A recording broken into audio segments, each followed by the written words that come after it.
guys, in today's lesson we're going to go ahead and talk about graphing linear inequalities. And it's much the same as graphing linear equations. The only difference is, you notice we have this little symbol right here. And it's called the inequality. And a lot of students get it confused, but this is greater than, okay? Greater than. Some students call it the Pac-Man. The Pac-Man eats the bigger one. You can do that. If you extend your left hand out and like this, you notice left hand, it makes an L shaped, and so this would be less than. So that's less than, and this is greater than. So we're going to go ahead and talk about these, graph them. And there's just a couple of properties that are different and unique from these, but much the same. Okay? So let me go ahead and give myself some room here. Very, very simple. So let's see here. Greater than 2/3 x plus 2. My graph. Give myself some coordinates. 4, 1, 2, 3, 4. Okay. Like always, this is my starting point, or my y-intercept, so that's easy. Positive 2, right here. Remember, that's a point, a coordinate point. First the x, and then the y. And here's my y-axis, my x-axis. Okay. Now remember, this other one over here, this fraction, next with the x, that is my slope. The slope is 2/3.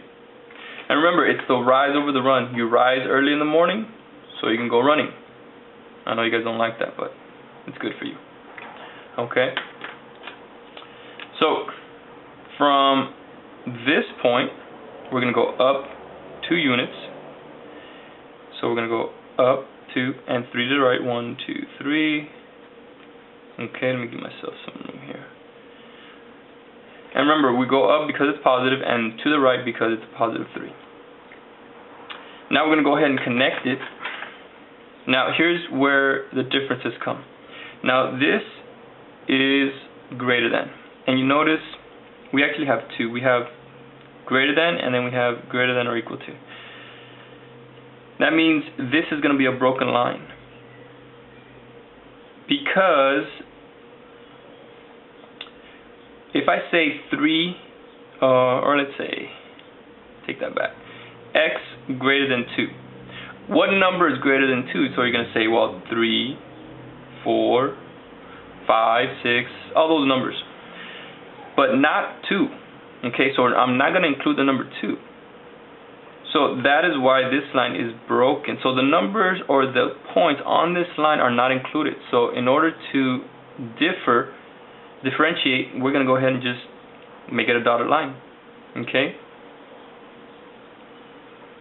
And when it has a little line under it, then the line is going to be solid.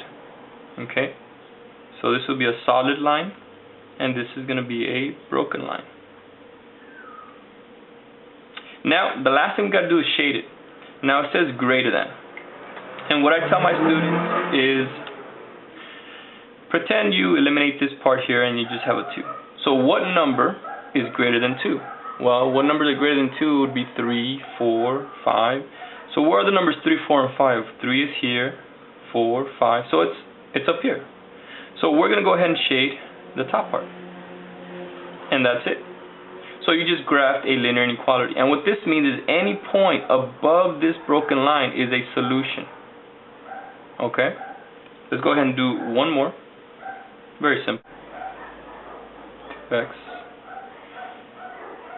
Let's do this one. Minus 3y less than 9.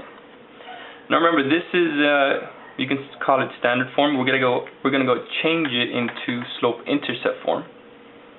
So remember, we take my 2x to the other side, and each time it jumps the equal sign, or in this case the inequality, is going to become the opposite. So minus 3y less than 9. Now the 2x becomes a minus 2x.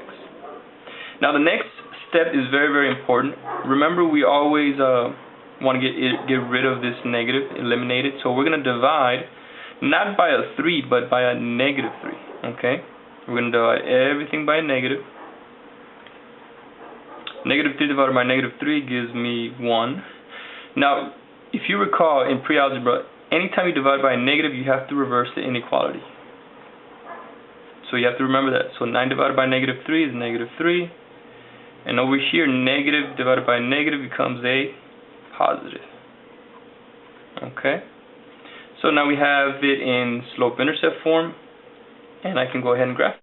So it was y greater than negative 3 plus 2/3 x.